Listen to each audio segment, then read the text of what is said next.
Be finishing up your project today. There's a couple things that we got to do just before we submit it, and also include and add text or edit text.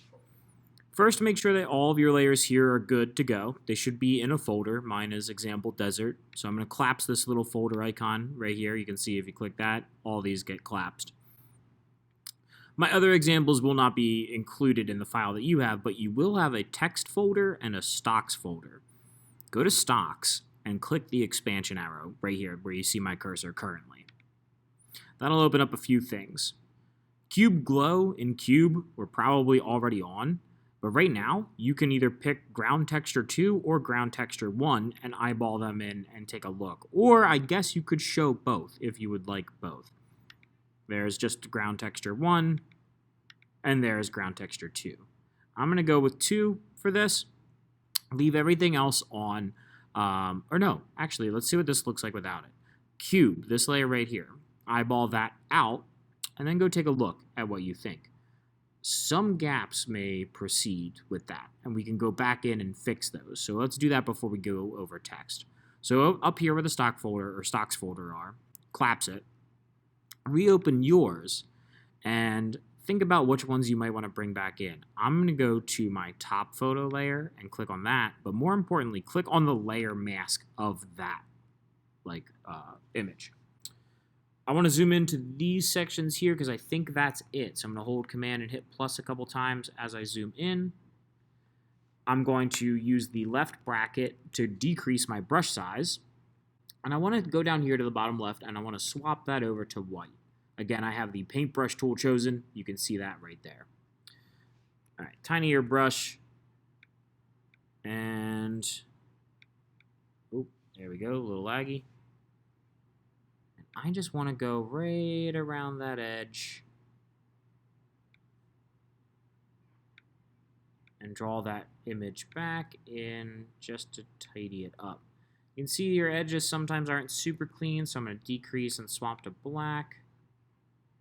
And clean up the edge over there. Everything else, right here, maybe I'll go back to white. You see where my cursor is over there. That looks better. Right there. That looks good. Okay, cool.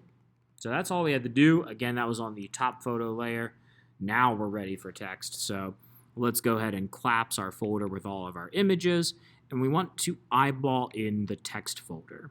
Once you have that eyeball shown under text, you'll see that if you look over here, you have a whole lot of things. You have original edition, you have MicroTitle, and whatnot to change.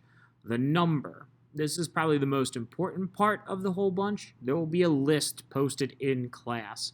When you finish your project, you have to okay it by me. I need to make sure that all of this is done correctly, and then you'll get assigned a number based on how fast, or not how fast, but the first one to be printed. So if you're edition 1, awesome. You're literally the first printed project. And then it'll count up from there. So I'm going to leave that alone for right now, and you won't be editing original edition either. So go to the text folder and click this little arrow here to expand it. So original edition we can leave alone, bar we can leave alone, and O1 we can leave alone. These right here is where you need to edit them. So I'm going to start at the bottom with MicroTitle. So I'm going to select the layer. You can tell it's selected by the light gray. And I'm going to zoom in on this section right here. So I'm going to hit Command plus quite a few times. And then I'm going to scroll down to where it says MicroTitle. The text tool. We're going to use the text tool to edit the text. It's this T looking guy right over here.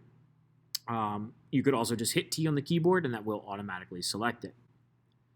Now, instead of adding a new text, we want to edit this current one. So if you hover over by the E at the very end, your cursor will change from this, as you can see right here, where there's like a box around it, to no box. That means it'll be editable.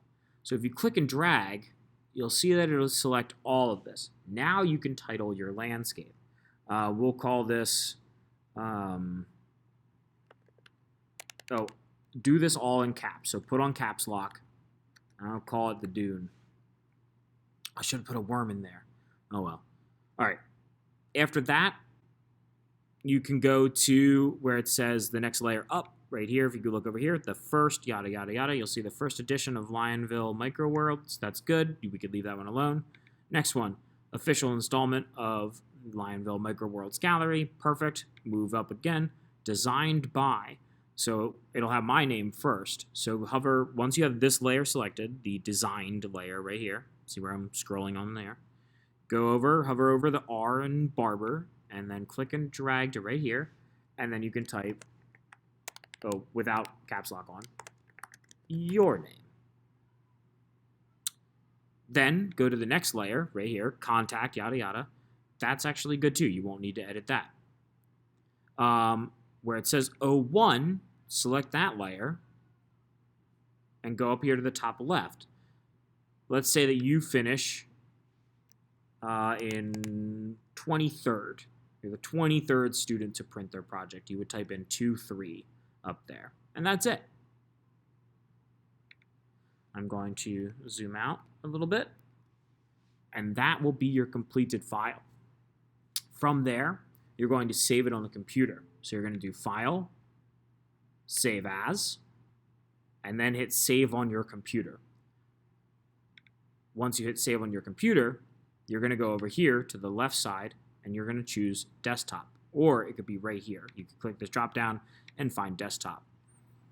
Name it whatever you want, in all honesty, because when you submit it, I'll know it's yours. Make it, something that makes sense. And then hit Save. After that, you'll upload that file to Schoology, and then the print will be complete.